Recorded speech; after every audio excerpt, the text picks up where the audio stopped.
اور وہ جو باہر حالات کھڑے ہیں ان سے گزارش ہے کہ وہ اندر آ جائے.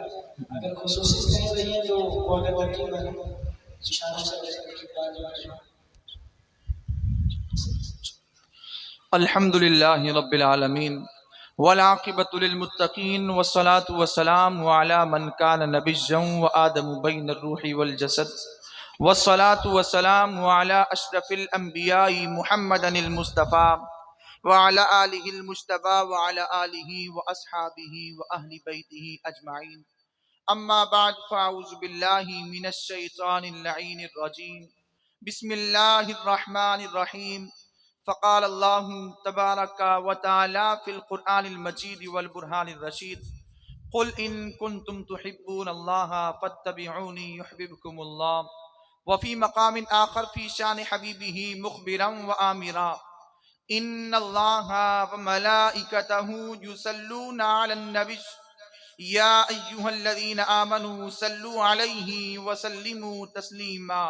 اللہم صلی وسلم وبارک علی سیدنا ومولانا محمد النبی الامی الحبیب العالی القدر العظیم الجاہ وعلی آلہ وصحبہ وبارک وسلم. مولایا صلی وسلم دائما ابدا علی حبیبک خیر الخلق کلہم والحبیب الذی ترجى شفاعته لکل ہول من الاحوال مقتحم. اللہ کی سرتاب قدم شان ہے یہ، انسان نہیں انسان وہ انسان ہے یہ. قرآن تو ایمان بتاتا ہے انہیں، ایمان یہ کہتا ہے میری جان ہے یہ. اور آتے رہے انبیاء کما قیل لہم والخاتم حقکم کہ خاتم ہوئے تم، یعنی جو ہوا دفتر تنزیل تمام، آخر میں ہوئی مہر کے اکملت لکم. لا یمکن الثناء کما کان حقہ بعد از خدا بزرگ تو ہی قصہ مختصر. حمد و صلات کے بعد اللہ رب الکریم کا شکر ادا کرتے ہیں. اللہ پاک نے ہمیں ہماری زندگی کے اندر ایک بابرکت محفل نبی پاک صلی اللہ تعالی علیہ وسلم کے ذکر کے عنوان سے عطا فرمائی. اور یہ بات ہمیشہ اپنے ذہنوں کے اندر رکھیے گا کہ جو محفلیں ہوتی ہیں نبی پاک صلی اللہ تعالی علیہ وسلم کے جس نے ولادت کی محفل ہو، یا حضور علیہ السلام کے جس نے معراج کی محفل ہو، یا کسی اللہ کے ولی کی محفل ہو، خواہ وہ غوث پاک کے نام سے ہو یا داتا صاحب کے نام سے ہو، خواجہ صاحب کے نام سے ہو، صحابہ کے نام سے ہو یا اہل بیت کے نام سے ہو، یہ ساری محفلیں جو ہے وہ بڑی عقیدتوں والی محفلیں ہوتی ہیں، بڑی محبتوں والی محفلیں ہوتی ہیں. اور یہ خوش قسمت جو لوگ ہوتے ہیں ان کا مقدر بنا کرتی ہیں. یہ کسی کے نصیب کے اندر آ جائیں تو اسے اپنے نصیبے پہ جو ہے وہ ناز کرنا چاہیے، اللہ کا شکر ادا کرنا چاہیے، مچل جانا چاہیے. کیوں؟ کیونکہ جب اللہ کے کسی ولی کا ذکر کرتے ہیں یا اللہ کے کسی نبی کا ذکر کرتے ہیں، اس کا فائدہ کیا ہوتا ہے؟ روایات کے اندر یہ بات موجود ہے، فرمایا کہ جب اللہ کے کسی ولی کا ذکر ہوتا ہے تو اللہ تبارک و تعالیٰ کی رحمتیں چمچم برستی ہیں. حضرت سفیان بن عیینہ رضی اللہ تعالیٰ عنہ فرماتے ہیں کہ میں نے جو دین سیکھا، انہوں نے جو صحابہ سے اسلام کی تشریحات کو سمجھا، اس کے نتیجے کے اندر جو ہے وہ اس کی روشنی میں وہ بات کرتے ہیں. فرماتے ہیں عند ذکر الصالحین تنزل الرحمہ، کہ جس مجلس کے اندر اللہ کے کسی ولی کا ذکر ہوتا ہے وہاں رب کی رحمتیں چمچم برستی ہیں. تو اگر کہیں اللہ کے ولی کی محفل ہو تو وہاں پر بھی ہمیں سعادت سمجھ کر جو ہے وہ جانا چاہیے کہ یہاں تو اللہ کی رحمت جو ہے وہ چمچم برس رہی ہے. پھر میں یہیں پر آپ کو ایک اور بات عرض کرتا چلوں کہ اللہ کے ولیوں کے مزاروں پہ بھی جو ہے وہ جایا کرو. جب وہاں جاؤ گے اندازہ کریں سفیان بن عیینہ کیا فرماتے ہیں؟ فرماتے ہیں جہاں اللہ کے ولی کا ذکر ہو وہاں رب کی رحمتیں چمچم برستی ہیں، تو جہاں اللہ کا ولی خود آرام کر رہا ہو وہاں کتنی رب کی رحمتیں برستی ہوں گی. اچھا، یہ بات اپنے پاس سے نہیں بلکہ سفیان بن عیینہ رضی اللہ، تابعی بزرگ ہیں، صحابہ سے دین سیکھنے والے، ان کا جو ہے وہ یہ فیصلہ ہے. اور پھر نبی پاک صلی اللہ علیہ وسلم کی روایات کے اندر بھی ہے کہ ذکر الانبیاء عبادہ، کہ جب بندہ اللہ کے نبیوں کا ذکر کرتا ہے، جیسے ہم نبی پاک صلی اللہ علیہ وسلم کا میلاد جو ہے وہ سجاتے ہیں، میلاد کی محفل کے اندر آتے ہیں، حضور علیہ السلام کے حسن و جمال کا ذکر کرتے ہیں، حضور علیہ السلام کے فضائل و کمالات کا ذکر کرتے ہیں، حضور علیہ السلام کی تشریف آوری کا ذکر کرتے ہیں، حضور علیہ السلام کی بعثت کو بیان کرتے ہیں، حضور کے بچپنے، لڑکپن، آپ کی جوانی، آپ کی جو ہے وہ شادی کے بعد کے معاملات اور اس کے بعد آپ کی ہجرت، یہ سارے واقعات جو ہم بیان کرتے ہیں ہم ایک نبی کا جو ہے وہ ذکر کر رہے ہیں۔ نبی پاک صلی اللہ علیہ وسلم نے فرمایا ذکر الانبیاء عبادہ، کہ جہاں اللہ کے نبی کا ذکر جب بندہ کرتا ہے تو اسے کامل عبادت کا ثواب ملتا ہے۔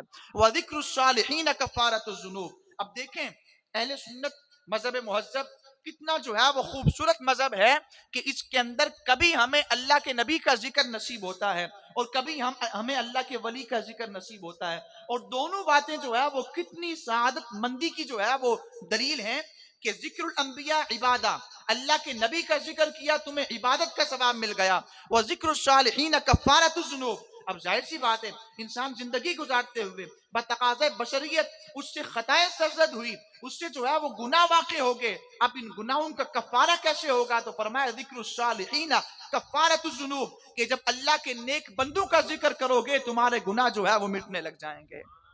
تو یہ دونوں چیزیں اللہ تبارک و تعالیٰ نے ہم اہل سنت کو جو ہے وہ عطا فرمائی ہیں۔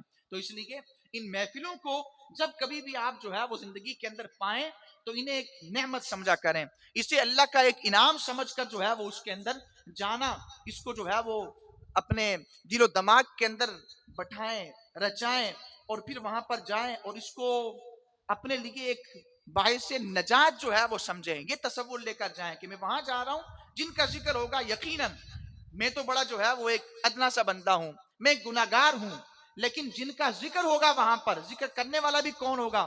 وہ بھی جو ہے وہ اپنی سعادتیں لینے کے لیے وہاں پر آتا ہے، اس کو بھی نہیں دیکھنا ہم نے یہ دیکھنا ہے کہ وہ ذکر کس کا کر رہا ہے، بس یہ چیز لے کر جو ہے وہ ہم نے یہاں پر آنا ہے، محفل کے اندر جانا ہے، اور یہ کانسیپٹ اپنے ذہن میں بٹھا لیں، ولی کی محفل ہو، نبی کی محفل ہو، خالی دامن بندہ واپس نہیں جاتا، کہیں سے کامل عبادت کا ثواب لے کر جاتا ہے اور کہیں سے اپنے گناہوں کا کفارہ کا سامان کر کے جو ہے وہاں سے جاتا ہے۔ اللہ ہم سب کو ان محفلوں کی برکتیں نصیب کرے۔ نبی پاک صلی اللہ تعالی علیہ وسلم کی جناب میں درود پاک پڑھنے کے جو فضائل ہم احادیث کریمہ کے اندر پڑھتے ہیں کثرت سے وارد ہیں۔ ایک فضیلت اس امید اور اس ارادے کے ساتھ آپ کے سامنے ذکر کرتا ہوں کہ انشاءاللہ ہم جو ہے وہ اس فضیلت کو سن کر اس پر جو ہے وہ عمل کریں گے۔ نبی پاک صلی اللہ تعالی وسلم کا فرمان عالی شان ہے، حضور نے فرمایا ان اول الناس بھی یوم القیامت اکثرهم علی صلاۃ، کہ بے شک بروز قیامت میرے سب سے زیادہ قریب وہ بندہ ہوگا کہ جس نے دنیا میں مجھ پر کثرت سے درود پاک پڑھے ہوں گے۔ دنیا میں کثرت سے درود پڑھ دو، کل بروز قیامت آمینہ کے لال کا جو ہے وہ دامن ہمیں نصیب ہو جائے گا، اور پھر جب وہ دامن نصیب ہوگا تو آقا کریم نے تو اپنی پوری زندگی کے اندر ربی سلیم ربی سلیم یہ جو ہے وہ صدائیں بلند کی، ربی حبلی امتی کی صدائیں بلند کی کہ اللہ میری امت کو جو ہے وہ بخش دے۔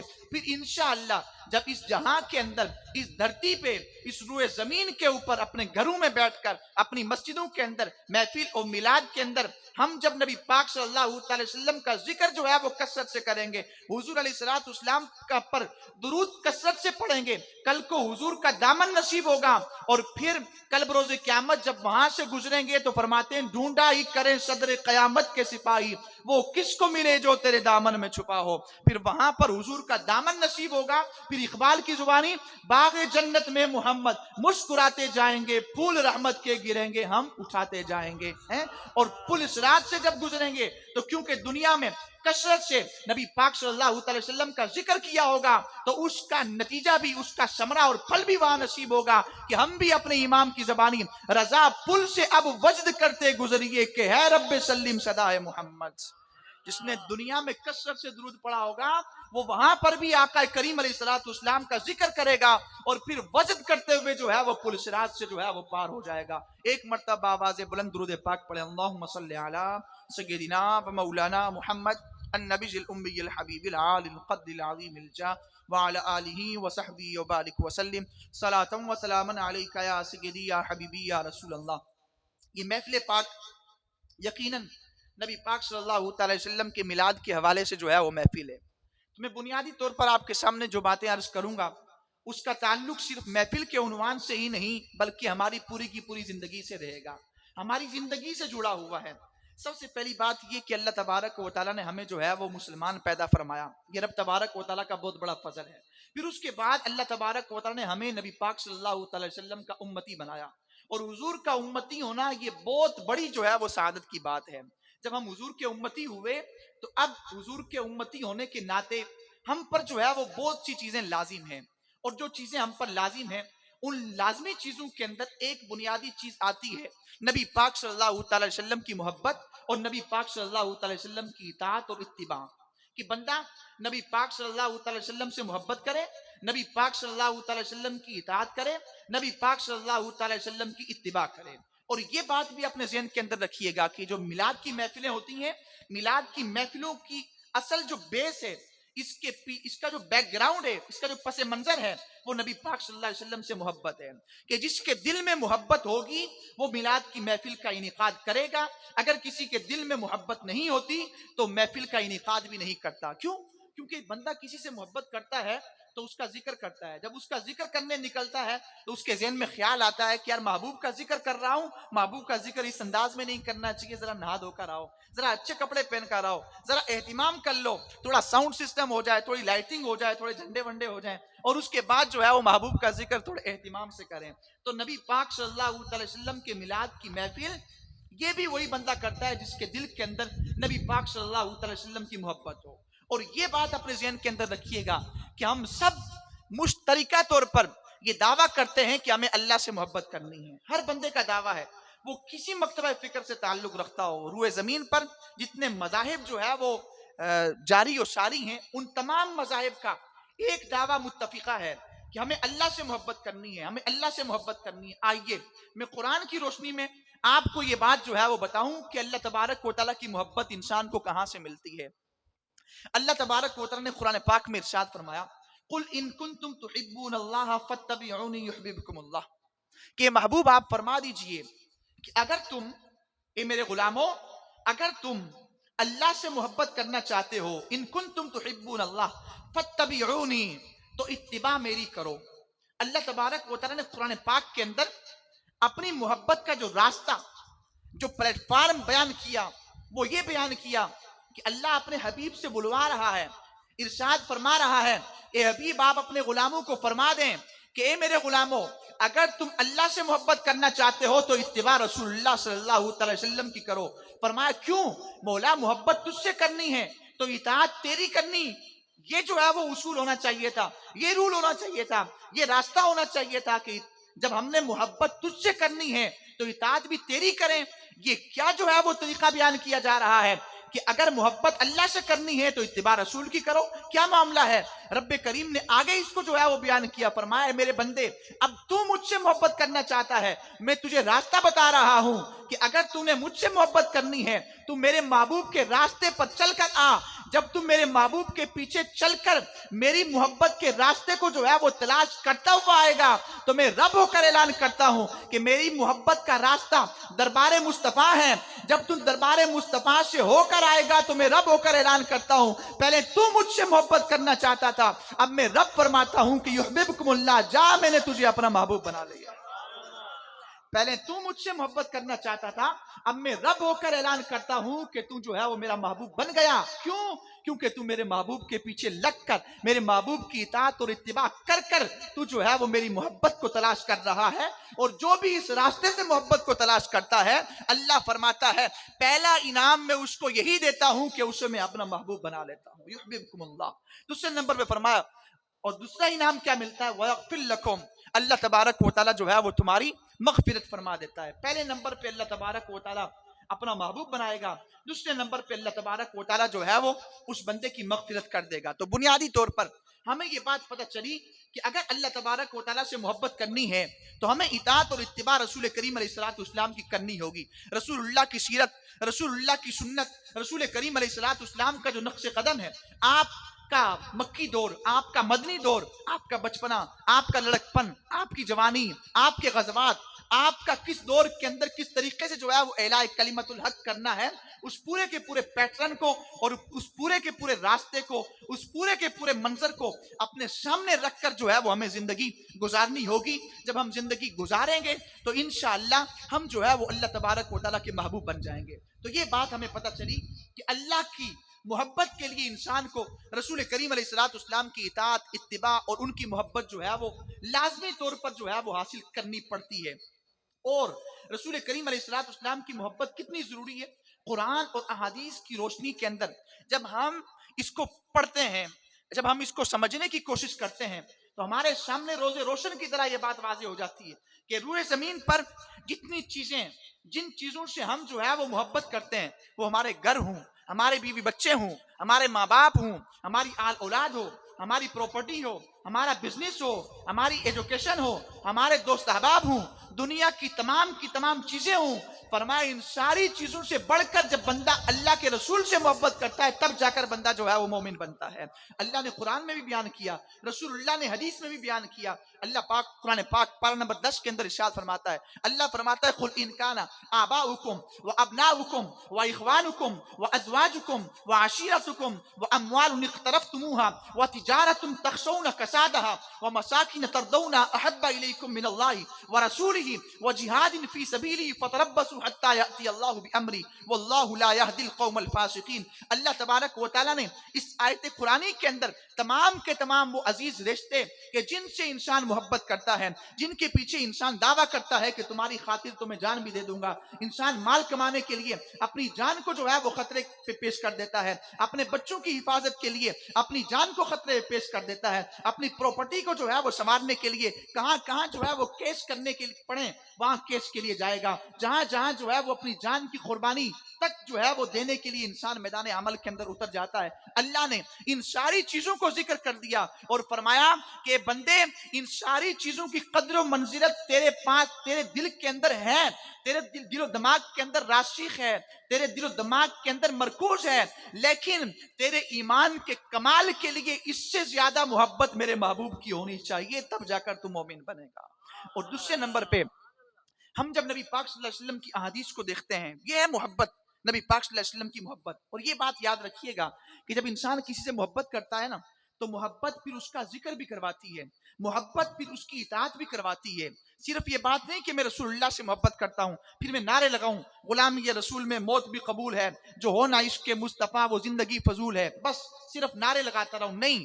پھر جب ہم نے یہ نعرہ لگانا ہے، جب ہم نے رسول اللہ سے محبت کرنی ہے تو محبت کا پہلا جو تقاضا ہے وہ یہ ہے کہ محبت اپنے محبوب کی اطاعت اور اتباع کرواتی ہے۔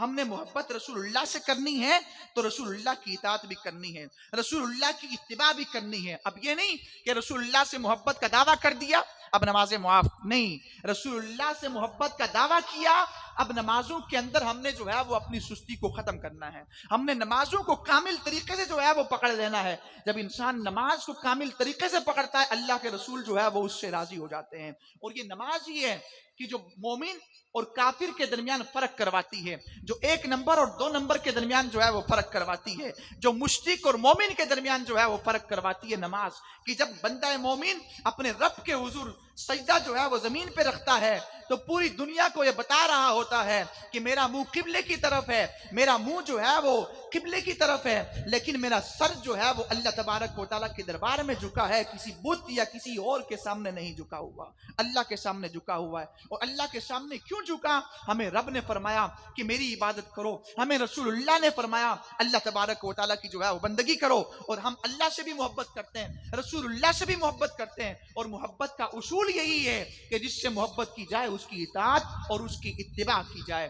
نبی پاک صلی اللہ تعالیٰ علیہ وسلم کی محبت کتنی ضروری، نبی پاک صلی اللہ علیہ وسلم نے حدیث میں بھی بیان کیا، فرمایا لا یؤمن احدکم حتی اکون احب الیہ من والدہ وولدہ والناس اجمعین۔ صحیح بخاری کی حدیث پاک ہے کہ فرمایا کہ تم اس وقت تک کامل مومن نہیں ہو سکتے جب تک دنیا کی ساری عزیز اور ساری محبوب چیزوں سے بڑھ کر جو ہے وہ رسول اللہ سے محبت نہ کر لو۔ یہ رسول کریم علیہ السلام نے فرمایا۔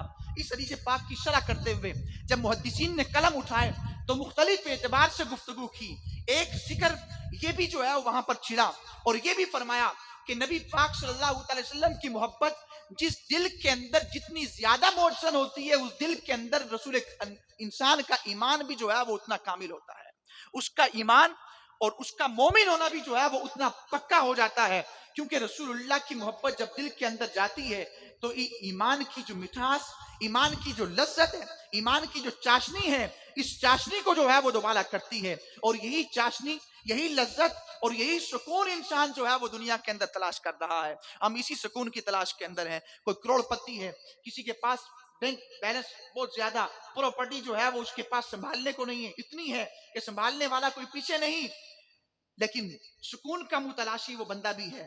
اور سکون کا متلاشی غریب بندہ بھی ہے جس کے پاس کچھ نہیں. ہر بندہ سکون چاہتا ہے. یہ سکون کہاں ملتا ہے؟ تو فرمایا یہ سکون نبی پاک صلی اللہ علیہ وسلم کے ذکر میں ملتا ہے. یہ سکون جو ہے وہ نبی پاک صلی اللہ علیہ وسلم کی محبت میں ملتا ہے. جب یہ محبت انسان کے دل کے اندر آ جاتی ہے تو پھر وہ جو ہے وہ نبی پاک صلی اللہ علیہ وسلم کا متبع بنا دیتی ہے. وہ اللہ تبارک و تعالیٰ کا مطیع بنا دیتی ہے. پھر بندہ اللہ کی اطاعت کرتا ہے. پھر بندہ رسول اللہ کی اطاعت کرتا ہے. پھر بندہ رسول اللہ کے نقش قدم پر چل کر جو ہے وہ اپنے آپ کو جو ہے وہ ایک نمایاں فرد معاشرے کا بناتا ہے. تو اس لیے ہمیں بنیادی طور پر رسول کریم علیہ السلام کی محبت کی ضرورت ہے. اور یہ محبت جب ہمیں مل جائے تو اس کے بعد ہمیں اس محبت کے ساتھ جو ہے وہ پھر قیامت تک ہم نے اس کو اپنے ساتھ رکھنا ہے. اور اس کو ساتھ رکھنے کا طریقہ یہی ہے کہ جس سے آپ محبت کر رہے ہیں اس کا ذکر کریں. اس کا ذکر جہاں ہو رہا ہو وہاں پر جائیں. ہمارا مسئلہ کیا ہوتا ہے؟ ہمارا مسئلہ یہ ہوتا ہے ایک مرتبہ محفل کے اندر بیٹھے, ایک بیان سنا اور اس کے بعد پکا ذہن بن گیا کہ ہاں یار دنیا کے اندر اگر کوئی ہستی ہے جس سے محبت کی جائے تو وہ رسول اللہ کی ہستی ہے.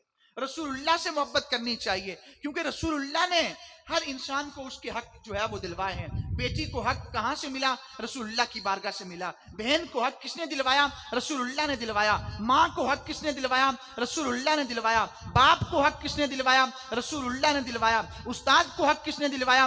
رسول اللہ نے دلوایا. اور علاقے کے جو معزز لوگ ہیں, جو نگران ہیں, جو قوم کے ذمہ دار ہوتے ہیں, ان کو حق کس نے دلوایا؟ رسول اللہ نے دلوایا. چھوٹے بڑے کے جو حقوق ہیں اس کی بات کس نے کی؟ رسول اللہ نے کی. تو جس نے ان سب کے حقوق کی بات کی ان سب کی بنیادی ذمہ داری بنتی ہے کہ اس ہستی سے جو ہے وہ دل و جان سے محبت کرے. تو اس لیے آپ اگر اس چیز کو چاہتے ہیں کہ یہ ہمارے معاشرے کے اندر جو برائیاں جنم لے رہی ہیں, جو برائیاں جو ہے وہ دن بدن بڑھتی جا رہی ہیں, کہیں قتل ہو رہا ہے, کہیں جو ہے وہ دہشت گردی کی واردات ہو رہی ہیں, کہیں پر جو ہے وہ چھینم چھانی لوٹ مار کی کا سلسلہ ہے, کہیں پر جو ہے وہ نعوذ باللہ طرح طرح کے گناہ, یہ جو ہے بدنگاہی ہو رہی ہے, جھوٹ غیبت چغلی ہر قسم کا کام جو ہے وہ ہو رہا ہے. ان سب چیزوں سے چھٹکارا چاہتے ہو نبی پاک صلی اللہ علیہ وسلم کے ذکر کی محفل کے اندر آیا کرو. بولتے ہیں نا خربوزے کو دیکھ کے خربوزہ رنگ پکڑتا ہے. خربوزے کو دیکھ کے خربوزہ رنگ پکڑتا ہے. اور ہماری مثال بھی ایسی ہی ہے کہ ایک انسان بھی دوسرے انسان کو دیکھ کر رنگ پکڑتا ہے. چرسی کے پاس بیٹھنے والا بندہ یہ نہیں کہ وہ حاجی بن جائے گا, وہ چرسی بنے گا. اگر کوئی سگریٹ پینے والے کے پاس بنے گا, بیٹھے گا, 2 دن بعد آپ دیکھیں گے اس کے ہاتھ میں بھی سگریٹ آ جائے گی. کسی نسوار لگانے والے کے پاس بیٹھیں گے تو بھی نسوار لگانے لگ جائے گا. لیکن اگر کوئی بندہ کسی اللہ کے ولی کے پاس بیٹھے گا, کچھ دنوں کے بعد اس کے ہاتھ میں تسبیح آ جائے گی نا. کسی اسلامی بھائی کے پاس بیٹھے گا جو مدنی انعامات پہ عمل کرتا ہے, روزانہ جو ہے وہ اپنے اعمال کا محاسبہ کرتا ہے, تو کچھ دنوں کے بعد اس کے ہاتھ میں بھی وہ جو ہے وہ مدنی انعام کا رسالہ جو ہے وہ آ جائے گا. تو اس لیے اگر ہم مسجد میں نماز پڑھنے والے کے ساتھ بیٹھیں گے کہ یار یہ بندہ نماز پڑھنے جاتا ہے, ہمارے بابا جی جو ہے وہ نماز پڑھنے جاتے ہیں, لہٰذا ان کے پاس بیٹھا کرو, ان کے پاس بیٹھیں گے تو ظاہر سی بات ہے کہ نماز کے ٹائم بولیں گے چلو آؤ بھائی نماز پڑھنے چلتے ہیں, تو پھر ہمیں بھی کہاں جانا پڑے گا؟ نماز پڑھنے. تو خربوزے کو دیکھ کے خربوزہ رنگ پکڑتا ہے. اور اللہ نے قرآن میں یہ فرمایا بھی ہے, یا ایھا الذین آمنوا اتقوا اللہ وکونوا مع الصادقین, اے ایمان والو اللہ تبارک و تعالیٰ کا تقوی اختیار کرو, اللہ سے ڈرو اور سچوں کے ساتھ ہو جاؤ. اس مقام پہ علامہ علی قاری نے اس بات کو ذکر کیا, فرمایا کہ جب انسان اچھے لوگوں کی صحبت کے اندر بیٹھتا ہے تو وہ صحبت کا اثر بھی جو ہے وہ اس کے اوپر ظاہر ہوتا ہے. آپ جس بندے کے پاس بیٹھیں گے اس کی کچھ نہ کچھ حرکات و سکنات آپ کے اندر بھی کیا ہو جائیں گی؟ کنورٹ ہو جائیں گی. تو کوشش کریں اپنی بیٹھک کو اچھا کریں. ہماری بیٹھک جتنی اچھی, قرآن کی بے شمار آیات ہیں جن کے اندر اسی بات کا ذکر کیا جا رہا ہے کہ ان کے ساتھ بیٹھیں کہ جو لوگ اللہ تبارک و تعالیٰ کا ذکر کرتے ہیں, رسول اللہ کا ذکر کرتے ہیں, جن کو دیکھ کر ہمیں رسول کریم کی سنت یاد آ جائے. امامے والے کے پاس بیٹھو گے تو ہمارے ذہن کے اندر آئے گا کہ یار امامہ رسول اللہ کی سنت ہے. داڑھی والے کے پاس بیٹھو گے ہمارے ذہن کے اندر فوراً آئے گا, اگرچہ اپنی داڑھی ہو نہ ہو, ذہن میں یہ ضرور آئے گا کہ یہ بندہ جو بیٹھا ہوا ہے اس کے چہرے پہ رسول اللہ صلی اللہ علیہ وسلم کی سنت جو ہے وہ سجی ہوئی ہے. کسی تسبیح پڑھنے والے کے پاس بیٹھو گے تو انشاءاللہ ہمارے دل و دماغ کے اندر بھی یہ باتیں اور یہ احساسات جو ہے وہ پیدا ہوں گے کہ یار یہ تسبیح میرے ہاتھ میں بھی جو ہے وہ ہونی چاہیے. تو الغرض یہ کہ رسول اللہ سے محبت کریں. جب رسول اللہ سے محبت کریں گے ہماری مجلسیں اچھی ہوں گی, ہماری بیٹھکیں اچھی ہوں گی, اور جب دربار رسالت سے تعلق مضبوط ہوگا تو یاد رکھنا یہ دنیا کے سارے معاملات ختم ہو جائیں گے. ہم تو محفل کے اندر اس لیے بھی آتے ہیں, محفل کے اندر ہمارے آنے کا مقصد یہ بھی ہوتا ہے کہ محفل کے اندر اللہ کے رسول صلی اللہ علیہ وسلم کی بارگاہ سے انسان کو بہت کچھ ملتا ہے. یہ ہمارا نظریہ بھی ہے, یہ عقیدہ بھی ہے، یہ عقیدہ لے کر جو ہے وہ ہم یہاں پر آتے ہیں کہ ہمیں اللہ تبارک و تعالیٰ کے رسول بہت کچھ جو ہے وہ عطا فرمائیں گے. اور قرآن کے اندر بھی ہے کہ اللہ کے حبیب صلی اللہ تعالیٰ علیہ وسلم کی بارگاہ میں جب انسان کوئی خالی دامن لے کر جاتا ہے تو پھر وہ خالی دامن واپس نہیں آتا بلکہ وہ اپنے دامن جو ہے وہ بھر کر آتا ہے. اگر آپ میری طرف دیکھیں گے نا تو زیادہ اچھا ہوگا، اس سائڈ پہ جو دیکھ رہے ہیں نا اس سے بیان سمجھ میں نہیں آئے گا آپ کو. تو نبی پاک صلی اللہ علیہ وسلم کے ذکر کی محفل ہو تو اس محفل کے اندر انسان اپنا یہ مائنڈ لے کر جائے کہ میرا دامن خالی ہے، میں خالی دامن لے کر جا رہا ہوں، خالی ہاتھ لے کر جا رہا ہوں، میرے پاس کچھ بھی نہیں ہے، لیکن اللہ کے رسول نے ایک نگاہ ڈال دی تو انشاءاللہ اپنا خالی دامن جو ہے وہ بھر جائے گا. اور ایسا نہیں کہ یہ صرف دعویٰ ہے بلکہ آپ صحابہ اکرام رضوان اللہ علیہ مجمعین کی زندگی اٹھا کے دیکھیں. صحابہ کو کوئی مسئلہ ہوتا تھا، کوئی پرابلم ہوتی تھی، رسول اللہ کی بارگاہ میں جاتے تھے. جب رسول اللہ کی بارگاہ میں جاتے تھے رسول اللہ انہیں خالی ہاتھ نہیں بلکہ ان کے دامن کو جو ہے وہ مرادوں سے بھر کر واپس لوٹایا کرتے تھے. صحابہ اکرام کی کثرت سے روایات موجود، میں آپ کے سامنے ذکر کروں گا، لیکن اس سے پہلے سیدی اعلیٰ حضرت کا ایک شعر آپ کے سامنے پڑھوں جس سے عقیدے کی جو ہے وہ نشاندہی ہوتی نظر آتی ہے. آپ فرماتے ہیں کون دیتا ہے دینے کو منہ چاہیے. آپ محفل میں آئیں تو محفل کے اندر یہ نظریہ لے کر آئیں. کیا نظریہ؟ کہ اللہ کے رسول ہمیں عطا بھی فرماتے ہیں. کیا بولیں گے؟ سارے بولیں. اللہ کے رسول ہمیں عطا بھی فرماتے ہیں. ہم کچھ مانگیں گے تو ہمیں ملے گا بھی. وہ اعلیٰ حضرت فرماتے ہیں کون دیتا ہے دینے کو منہ چاہیے، دینے والا ہے سچا، سارے بولیں نا، دینے والا ہے سچا ہمارا نبی. اچھا ہمارے نبی دیتے ہیں، لیکن ہمارے لوگ جب محفل کے اندر آتے ہیں اور آ کے استغاثے کرتے ہیں کہ یا رسول اللہ ہمیں یہ عطا فرما دیجئے، یا رسول اللہ ہمیں یہ عطا فرما دیجئے، تو اس وقت بہت سی باتیں یہ بھی ہوتی ہیں کہ رسول اللہ جو ہے وہ کہاں سے عطا فرمائیں گے، رسول اللہ جو ہے وہ کیسے عطا فرمائیں گے. تو آئیے میں قرآن سے آپ کے سامنے سب سے پہلے اللہ تبارک و تعالیٰ نے جو قرآن میں نبی پاک صلی اللہ علیہ وسلم کی عطا کو بیان کیا اس کو جو ہے وہ آپ کے سامنے ذکر کرتا ہوں. اللہ قرآن میں ارشاد فرماتا ہے وَلَوْ أَنَّهُمْ رَضُوا مَا آتَاهُمُ اللَّهُ وَرَسُولُهُ، کہ اگر وہ لوگ راضی ہو جاتے اس پر جو اللہ نے اور اللہ کے رسول نے ان کو جو ہے وہ عطا فرمایا. تو اللہ قرآن میں بیان کر رہا ہے کہ اللہ بھی عطا فرماتا ہے اور اللہ کی عطا سے اللہ کا رسول بھی جو ہے وہ عطا فرماتا ہے. ایک اور مقام پہ اللہ تبارک و تعالیٰ نے ارشاد فرمایا وَمَا آتَاكُمُ الرَّسُولُ فَخُذُوهُ، اور یہ رسول جو تمہیں دیں وہ لے لو. یہاں دیکھیں اللہ فرماتا ہے کہ رسول اللہ دیتے ہیں، جبھی تو رب نے فرمایا کہ جو بھی تمہیں دیں اسے جو ہے وہ تم لے لو. اسی بات کو میرے آقا سیدی اعلیٰ حضرت نے اس مقام پہ بیان کیا کہ کون دیتا ہے دینے کو منہ چاہیے، دینے والا ہے سچا ہمارا نبی. اور صحابہ اکرام رضوان اللہ علیہ مجمعین نے جب دیکھا کہ رسول کریم علیہ السلام کی بارگاہ وہ بارگاہ ہے کہ یہاں کوئی بندہ خالی دامن لے کر جاتا ہے تو وہ خالی دامن واپس نہیں آتا بلکہ مرادوں سے دامن جو ہے وہ بھر کر واپس آتا ہے. تو پھر صحابہ اکرام رضوان اللہ علیہ مجمعین کے کثرت سے واقعات موجود ہیں. ہم اگر صحیح مسلم کتاب الفضا باب الصلاۃ کتاب الصلاۃ کا باب فضل رکوع کو جو ہے وہ اٹھائیں، وہاں پر یہ بات جو ہے وہ ملتی ہے کہ حضرت ربیعہ رضی اللہ تعالیٰ عنہ نے رسول کریم علیہ السلام سے جنت مانگی، رسول اللہ نے انہیں جو ہے وہ جنت عطا فرما دی. ہم بخاری کو اٹھا کے دیکھیں تو بخاری کے اندر صحابہ اکرام رضوان اللہ علیہ مجمعین نے ایک مرتبہ جو ہے وہ قحط سالی کے وقت کے اندر رسول کریم علیہ السلام کی بارگاہ میں حاضر ہو کر عرض کی یا رسول اللہ ہمارے یہاں بارش نہیں ہو رہی، مویشی ہلاک ہو رہے ہیں،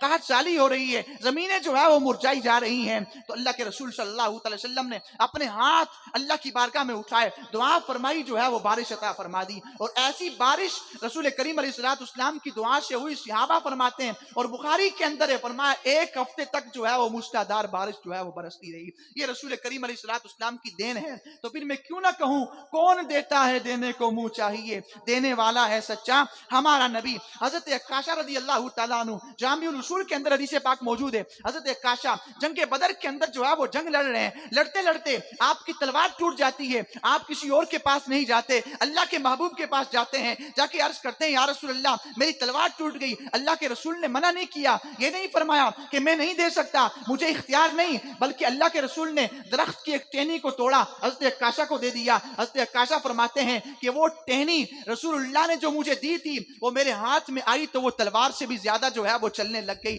یہ میرے مصطفیٰ کی دین ہے. تو پھر ہم کیوں نہ کہیں کون دیتا ہے دینے کو منہ چاہیے، دینے والا ہے سچا ہمارا نبی. حضرت قتادہ رضی اللہ تعالیٰ عنہ غزوہ خیبر کے اندر جو ہے وہ جنگ لڑ رہے ہیں، غزوہ احد کے اندر جنگ لڑ رہے ہیں. جنگ لڑتے لڑتے دشمن نے جو ہے وہ تیر مارا، آپ کی آنکھ کے اوپر آ کے لگا، آنکھ کا ڈیلا جو ہے وہ باہر چلا گیا. آپ نے وہ لے کر آنکھ کا ڈھیلا لے کر کسی طبیب کا رخ نہیں کیا، بلکہ طبیبوں کے طبیب امام الانبیاء نبی آخر الزمان صلی اللہ علیہ وسلم کی بارگاہ میں گئے، اور رسول اللہ نے منع نہیں کیا، یہ نہیں فرمایا قتادہ میں کوئی طبیب تھوڑا ہوں، میں آنکھ نہیں دے سکتا، بلکہ اللہ کے رسول نے اپنا لعاب دہن لگایا، حضرت قتادہ کی جو ہے وہ آنکھ جو نکلی ہوئی تھی اس آنکھ کو واپس جو ہے وہ سیٹ کر دیا۔ تو پھر ہم کیوں نہ کہیں کون دیتا ہے دینے کو منہ چاہیے، دینے والا ہے سچا ہمارا نبی۔ حضرت سلمہ بن اکوع غزوہ خیبر کے اندر جنگ لڑ رہے ہیں، جنگ لڑتے لڑتے آپ کی جو ہے وہ پنڈلی ٹوٹ گئی، آپ کسی اور کے پاس نہیں گئے، اللہ کے رسول کے پاس گئے، رسول کریم علیہ الصلوۃ والسلام نے جو ہے وہ لعاب دہن لگا کر جو ہے وہ آپ کی ٹوٹی ہوئی پنڈلی کو جو ہے وہ درست کر دیا۔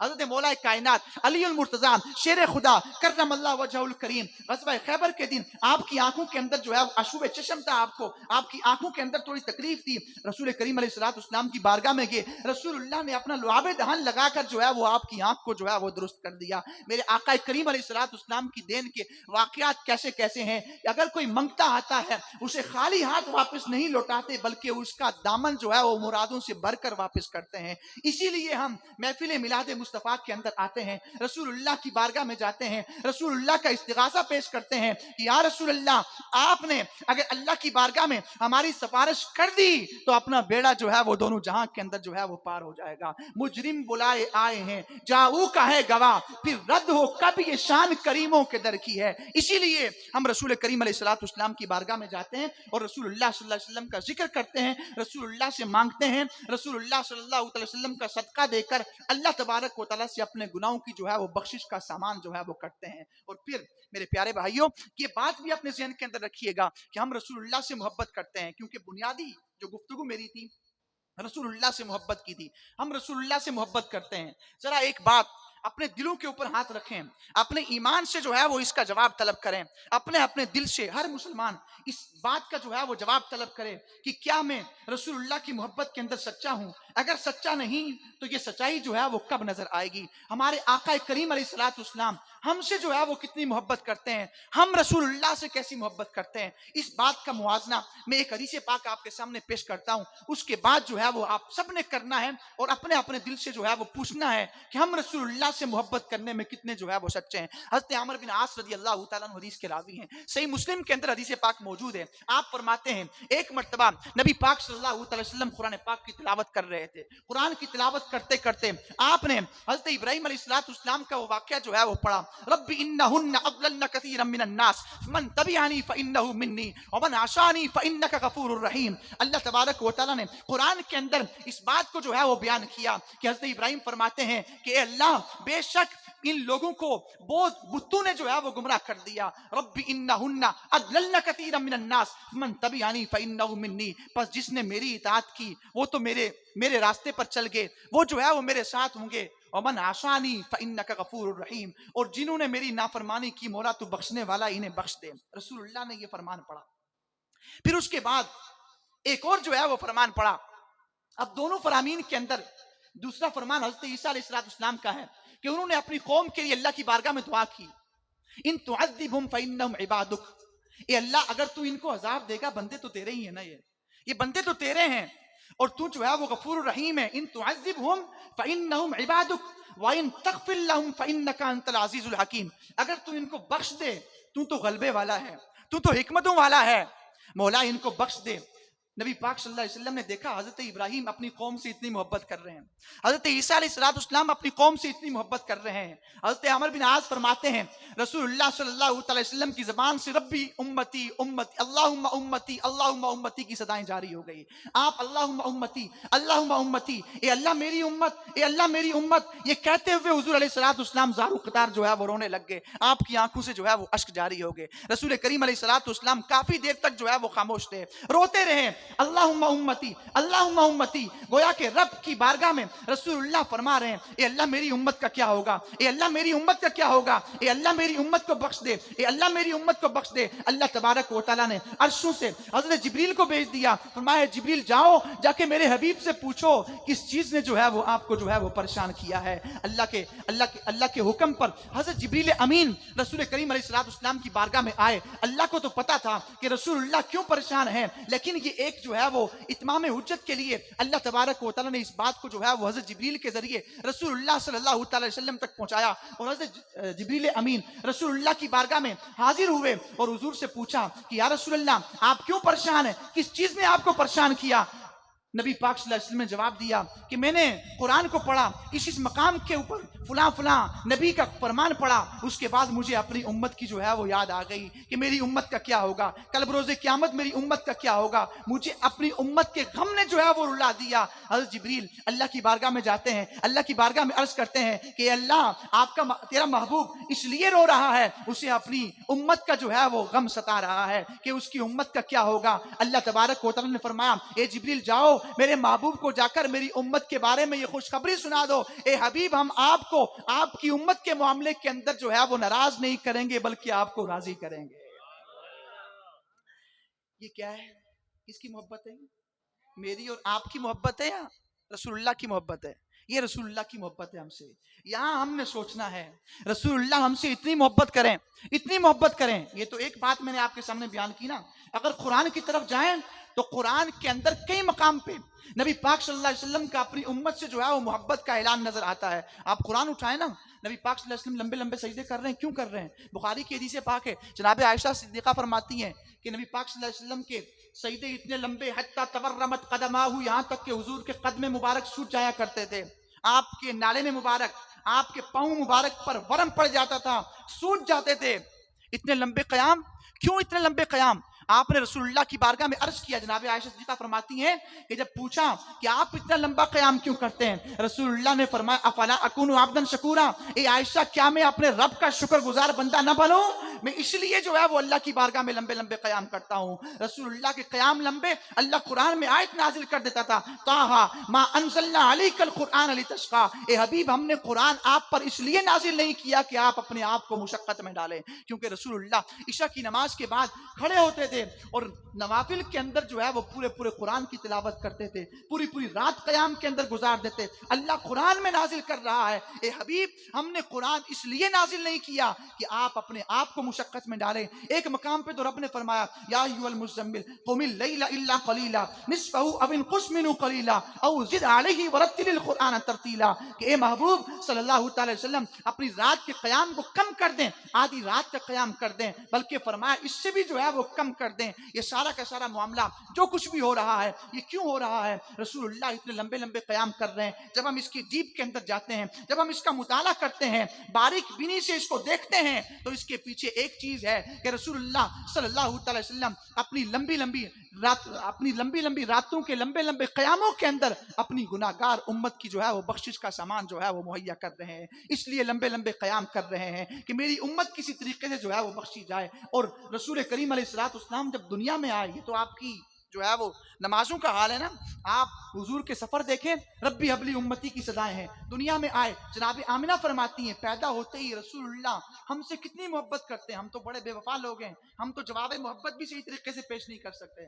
ہمارے دوست بولیں ہم تجھ سے محبت کرتے ہیں، ہم اس کو جو ہے وہ 6 جملے بولتے ہیں، 6 دن تک اس کا پیچھا نہیں چھوڑتے کہ یار کیسی بات کر دی کہ میں تم سے بے وفائی کر سکتا ہوں، تمہارے ساتھ میں غداری کر سکتا ہوں، ایسے جو ہے وہ تو نے مجھے اگنور کر دیا، اتنی ہلکی بات کر دی۔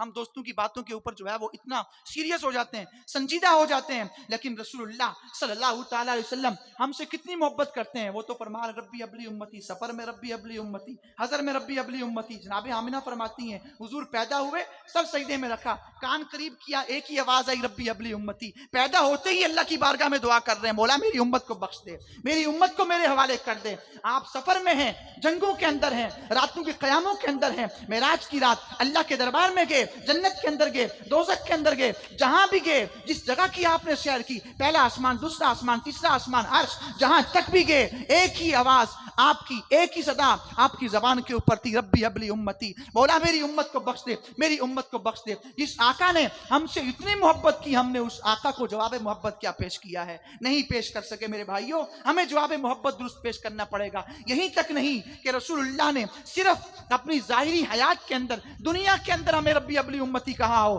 نہیں، بلکہ بعض مقامات پہ کتابوں کے اندر میرے امام سیدی اعلیٰ حضرت نے یہ بات بھی جو ہے وہ فتح رضویہ شریف میں ایک مقام پہ لکھی، فرمایا کہ جب رسول کریم علیہ السلام کا وصال ظاہری ہوا، آپ کا روضہ مبارکہ، آپ کی قبر مبارک کو تیار کیا گیا، اور صحابہ اکرام رضوان اللہ علیہ مجمعین نے جب آپ کے جسد مبارک کو، جسم اقدس کو جب قبر مبارک کے اندر جو ہے وہ رکھا، تو صحابہ کہتے ہیں کہ ہم نے دیکھا رسول کریم علیہ السلام کے لبائے مبارکہ جنبش کر رہے ہیں۔ صحابہ فرماتے ہیں ہم نے سوچا شاید حضور کچھ فرمانا چاہتے ہیں، ہم نے اپنے کان قریب کیے، ایک ہی آواز آ رہی تھی، ربی حبلی امتی، مولا میری امت کو بخش دے۔ وہ آقا دنیا میں آئے، ہم سے محبت کا اعلان کریں، مولا میری امت کو بخش دے، دنیا سے جا رہے ہیں تو بھی ربی حبلی امتی کی صدائیں ہیں۔ دنیا کے اندر پوری زندگی اپنی امت کے فراق کے اندر جو ہے وہ راتیں گزاری، راتوں کے قیام، ہجرتیں کی، اور کیا کچھ جو ہے وہ رسول اللہ صلی اللہ علیہ وسلم نے اپنی امت کے غم کے اندر جو ہے وہ نہیں کیا۔ جو آقا ہم سے اتنی محبت کرتا رہا، ہم اس کو جواب محبت بھی پیش نہ کر سکے، ہم 5 وقت کی نماز بھی نہ پڑھ سکے، تو پھر خود بتائیں کیا ہم جو ہے وہ امتی کہلانے کے حقدار ہیں؟ اگر آج سے پہلے ہم سے یہ غفلت ہوتی رہی تو آج کے بعد بالکل اپنے ساتھ بھی سنجیدہ ہو جائیں، رسول اللہ سے بھی سچی محبت کریں، اور محبت کے نتیجے کے اندر 5 وقت نماز مسجد کے اندر آ کر باجماعت پڑھنے کی نیت کریں کہ ہم جس آقا کا کلمہ پڑھتے ہیں، جس آقا سے محبت کا اعلان کرتے ہیں، جس آقا کا جشن ولادت مناتے ہیں، جس آقا کے بارے میں ہمارا یہ دعویٰ ہے غلامی رسول میں موت بھی قبول ہے، جو ہونا عشق مصطفیٰ وہ زندگی فضول ہے، اس عشق مصطفیٰ کا تقاضا یہ ہے کہ 5 وقت جب مؤذن حی علی الصلاۃ، حی علی الصلاۃ، حی علی الفلاح، حی علی الفلاح کہے، تو اس آقا کے حکم پر اور اس آقا کے رب کے حکم کے اوپر جو ہے وہ ہم نے نماز پڑھنے کے لیے لبیک کہتے ہوئے حاضر ہو جانا ہے۔ ارادہ کریں، فجر کی نماز ہو، ظہر کی نماز ہو، عصر کی نماز ہو، مغرب کی نماز ہو، عشاء کی نماز ہو۔ دیکھیں یاد رکھنا، میلاد کے اندر آئے تو میلاد سے اگر بندہ نماز کا تحفہ نہ لے کر جائے نا تو پھر کیا فائدہ ہے؟ میلاد والے آقا تو سب کچھ عطا فرماتے ہیں نا۔ ہم نے رسول اللہ صلی اللہ علیہ وسلم کی آنکھوں کی ٹھنڈک نماز، حضور کی آنکھوں کی ٹھنڈک ہے، حضور نے فرمایا نماز میری آنکھوں کی ٹھنڈک ہے۔ آپ فجر اور عشاء کی نماز کی اگر فضیلت صرف دیکھیں نا، فجر اور عشاء کی نماز کی فضیلت اتنی بڑی فضیلت ہے، صحیح حدیث پاک ہے، حضرت ابن عباس، عبداللہ ابن عباس رضی اللہ عنہ حدیث کے راوی ہیں، فرمایا من شہید الفجر والعشاء براءتان، براءت من النفاق و براءت من الشرک، فرمایا کہ جو بندہ فجر اور عشاء کی نماز میں حاضر ہو جائے اسے 2 بڑی بیماریوں سے اللہ جو ہے وہ بری کر دیتا ہے۔ کیا فرمایا؟ فجر اور عشاء کی نماز کے اندر جو اپنی حاضری کو یقینی بنا لے اسے اللہ تبارک و تعالیٰ 2 چیزوں سے بری کر دیتا ہے۔ کتنی چیزوں سے؟ ہاں، کون سی 2 چیزیں؟ وہ 2 چیزیں ایسی ہیں کہ ان کے ہوتے ہوئے بندے کا جہنم میں جانا پکا ہے۔ جن 2 چیزوں سے فجر بچا رہی ہے، عشاء بچا رہی ہے، اگر ہم نے فجر اور عشاء پڑھ کر ان 2 چیزوں سے نہیں بچ سکے تو اس بندے کا جہنم میں جانا پکا۔ اب وہ کون سی چیز ہے کہ جن 2 چیزوں سے فجر اور عشاء کی نماز جو ہے وہ انسان کو بچاتی ہے؟ فرمایا براءت من النفاق و براءت من الشرک۔ نمبر 1، فجر اور عشاء کی نماز کی حاضری بندے کو نفاق، منافقت سے بچا لیتی ہے۔ اور منافقت کیا چیز ہے؟ اللہ تعالیٰ نے قرآن میں فرمایا ان المنافقین فی الدرک الاسفل من النار، کہ منافق جہنم کے سب سے نچلے طبقے میں ہوگا۔ اب بتائیں اگر منافقت سے بچنا ہے تو نماز پڑھو۔ منافقت سے کیا چیز بچاتی ہے؟ بولے نماز۔ کون بچاتا ہے؟ نماز۔ دوسرے نمبر پہ فرمایا براءت من الشرک، شرک سے بھی نماز بچاتی ہے۔ اللہ تعالیٰ نے قرآن پاک میں فرمایا ان اللہ لا یغفر ان یشرک بہ ویغفر ما دون ذلک لمن یشاء، شرک کے علاوہ بڑے سے بڑا گناہ کر لو، رب فرماتا ہے میں معاف کر دوں گا لیکن مشرک کو معاف نہیں کروں گا، اور شرک سے بچنے کا سامان نماز مہیا کرتی ہے۔ تو اس لیے نماز کو مضبوطی سے تھام لو۔ تو آج آپ میلاد مصطفیٰ کے جلسے کے اندر آئے، اس محفل کے اندر آئے، تو اس محفل میلاد سے یہ درس لے کر جائیں کہ ہم نے کیا کرنا ہے، 5 وقت نماز پڑھنی ہے۔ ہم نے رسول اللہ صلی اللہ علیہ وسلم کی جو سنت ہے اس کو جو ہے وہ ہم نے اپنانا ہے، اور اس کے لیے ظاہر سی بات ہے کہ جب کبھی بھی کوئی ایسی بات ہوتی ہے نا، انسان کوئی بڑا کام، کوئی بڑا ٹارگٹ سیٹ کر لے، اب اس کو چیز کرنا ہے، اس کے لیے ایک پلاننگ کرنی پڑتی ہے، اس کے لیے انسان کو جو ہے وہ کچھ نہ کچھ اپنی ایکٹیویٹیز ایسی کرنی پڑتی ہیں کہ کام ہمارے لیے آسان ہو جائے۔ تو میں نے آپ کو بنیادی طور پر بھی یہ بات کہی تھی کہ خربوزے کو دیکھ کے خربوزہ رنگ پکڑتا ہے۔ ہم جس ماحول کے اندر بیٹھتے ہیں نا، ہمیں جہاں کی آب و ہوا آتی ہے، ہمارے جسم بھی اس طریقے کے اثرات جو ہے وہ قبول کرتا ہے. علامہ علی قاری نے ایک مقام پہ لکھا، فرمایا اگر کوئی بندہ اونٹ کے ساتھ جا رہا ہوگا نا، اونٹ کیونکہ اکڑ کے چلتا ہے نا، بڑا قد ہوتا ہے اس کا، اونٹ کے ساتھ چلنے والے کے اندر بھی جو ہے وہ تکبر آ جاتا ہے. جو بکریاں چرانے والے ہیں نا، بکریاں چرانے والے، ان کی طبیعت کے اندر عاجزی آتی ہے. ہمارے آقا کریم علیہ السلام کی سنت بھی ہے بکریاں چرانا ہے. تو جو بندہ تندور کے پاس بیٹھا ہوا ہوگا اس کی طبیعت کے اندر حرارت آئے گی. جو سمندر کے سامنے بیٹھا ہوا ہوگا اس کی طبیعت کے اندر جو ہے وہ ٹھنڈک آئے گی، وہ کول کول رہے گا. اب یہ ساری کی ساری چیزیں کہ ہماری صحبت کا بڑا اثر ہوتا ہے. تو اب جب کبھی بھی آپ کوئی نیا کام کرنے جائیں تو آپ اپنے ماحول کو دیکھیں کہ یہ کام کرنا میرے لیے آسان کہاں ہوگا. اگر آپ نمازی بننا چاہتے ہیں تو نمازیوں کی صحبت چاہیے. اگر آپ جو ہے وہ عبادت گزار بننا چاہتے ہیں، عبادت گزاروں کی صحبت چاہیے. قرآن پڑھنا چاہتے ہیں تو قرآن پڑھنے اور پڑھانے والوں کی صحبت چاہیے. تب جا کر جو ہے وہ ہم پر یہ رنگ چڑھے گا. تو اس کے لیے ہمارے اس دور کے اندر، اس پرفتن دور کے اندر کہیں دور جانے کی ضرورت نہیں. الحمدللہ تبلیغ قرآن و سنت کی عالمگیر غیر سیاسی تحریک دعوت اسلامی ہمارے سامنے کھلی کتاب کی مانند ہے. اگر کہیں بندہ نہ بھی جائے نا، اپنے گھر میں بھی اگر بیٹھ جائے اور مدنی چینل آن کر لیتا ہے اور مدنی چینل کے اوپر صرف دیکھتا رہے، ہمارے بچے بھی جو ہے وہ سدھر جاتے ہیں. ہم تو کیا، ہمارے بچے بھی سدھر جائیں گے. بچے بھی جو ہے وہ غلام رسول کے مدنی پھول وہ جو ہے وہ دیکھ دیکھ کر نمازوں کی دعوت دینے لگ جاتے ہیں، صحابہ کا ذکر کرنے لگ جاتے ہیں، اہل بیت کا ذکر کرنے لگ جاتے ہیں، نبی پاک صلی اللہ علیہ وسلم کا میلاد کر. کتنے بچوں نے تو غلام رسول کو دیکھ کر چراغا کروایا ہوگا اپنے گھروں پہ. تو اپنے گھر کے اندر دیکھیں، ہمارے گھر کے اندر جو ہے وہ مدنی چینل کا التزام کریں. اس سے بھی انشاءاللہ گھر کا ماحول اچھا ہوگا. بچے نمازی بنیں گے، ہم نمازی بنیں گے. مر جائیں گے میرے بھائیوں، ہم مر جانا ہے. ہم نے دنیا میں جو بھی آیا مرنے کے لیے آیا ہے. کل من علیہا فان ویبقى وجہ ربک ذو الجلال والاکرام. کل نفس ذائقۃ الموت وما کان لنفس ان تموت الا باذن اللہ کتابا مؤجلا. مقررہ وقت تک ہم نے دنیا میں رہنا ہے، اس کے بعد مخصوص وقت میں فرشتے نے آنا ہے، ہماری روح نکال دینی ہے. مر جانا ہے، ہم نے قبر میں چلے جانا ہے. لیکن کتنا اچھا ہو ہمارے گھر کے اندر یہ چینل چلتے ہوں گے، ہمارے بچے دین سیکھ لیں گے. کل کو جب ہمارا انتقال ہوگا، ہمارا بچہ جو ہے وہ ہمیں کفن دے گا، ہمارا بچہ ہمیں جو ہے وہ غسل دے گا، ہمارا بچہ ہمارا جنازہ سامنے رکھ کے اللہ اکبر کہے گا. وہ باپ بڑا خوش نصیب ہے، وہ ماں بڑی خوش قسمت ہے کہ جس کا بچہ جو ہے وہ اس کے اوپر 4 تکبیریں پڑھے اور خود اپنے ہاتھوں سے قبر کے اندر جو ہے وہ رکھے. کیا مسجد کا مولوی یا مسجد کا امام وہ خشوع و خضوع اور وہ خلوص لا سکتا ہے دعا کے اندر کہ جو بچہ لا سکتا ہے؟ کبھی بھی نہیں لا سکتا. مسجد کے امام کا خلوص ہوگا لیکن وہ اپنے اعتبار سے ہوگا، لیکن بچے کا جو خلوص ہوگا نا اپنے ماں باپ سے، وہ خلوص جو ہے وہ لائق دید ہوتا ہے، وہ دیکھنے والا ہوتا ہے. کہ بچہ اپنے باپ کا جنازہ سامنے رکھ کے پڑھے گا نا، اللہم اغفر لی حینا و میتنا و شاہدنا و غائبنا و صغیرنا و کبیرنا، تو خود سوچیں اس کے دل کے اندر ایک ہی بات ہوگی، مولا میرے باپ کو بخش دے، میری ماں کو بخش دے، میرے باپ کو بخش دے، میری ماں کو بخش دے. اور پھر یہی بچہ، ہم نے اپنے بچے کی اچھی تربیت کر دی نا، میلادی بنانے کے بعد اس کو نمازی بھی بنا دیا. وہ نمازی بھی ہے، میلادی بھی ہے، وہ دینی ماحول سے ریلیٹڈ بھی ہے، وہ ہفتہ وار اجتماع میں بھی جاتا ہے، وہ مدنی قافلے میں بھی سفر کرتا ہے، مدرسہ بالغان میں روزانہ جا کے 40 منٹ وہ بیٹھتا ہے، مسجد کے اندر درس میں وہ بیٹھ جاتا ہے، مسجد میں آ کے وہ نماز پڑھتا ہے. ان کاموں کے اندر اس نے اپنا جو ہے وہ عملی قدم جو ہے وہ اٹھانا شروع کر دیا اور وہ اس کے اندر جو ہے وہ مسلسل استقامت اختیار کرتا گیا نا. ہم مر جائیں گے لیکن بچہ کیونکہ اس کی ہم نے تربیت کی، وہ 5 وقت نماز پڑھنے آئے گا. جب بھی نماز پڑھے گا بولے گا رب اغفر لی ولی والدی، رب اغفر لی ولی والدی، بولے گا نا رب اجعلنی مقیم الصلاۃ ومن ذریتی ربنا وتقبل دعاء، ربنا اغفر لی ولی والدی، ربنا اغفر لی ولی والدی، بولے گا مولا ہمیں بھی بخش دے، ہمارے ماں باپ کو بھی بخش دے. تو کیا ہم نہیں چاہتے کہ ہمارے بچے جو ہے وہ ایسے بنے کہ وہ جب دنیا کے اندر چلیں تو ان کی زبانوں سے یہ جو ہے وہ صدائیں بلند ہوں؟ ہم قبر میں بھی ہوں تو بچے ہماری مغفرت کی دعائیں کرتے رہیں. یقیناً اس باپ کو بڑی خوشی پہنچے گی قبر کے اندر، اس باپ کی روح جو ہے وہ خوش ہو جائے گی، اس کی قبر جو ہے وہ جنت کے باغوں میں سے ایک باغ بن جائے گی. اس نے اپنے بچے کی تربیت اچھی کر لی کہ رب تبارک و تعالیٰ فرماتا ہے میں حیا کرتا ہوں اس بندے کو عذاب دیتے ہوئے کہ جس کا بچہ زمین کے اوپر اللہ کا نام لے رہا ہو.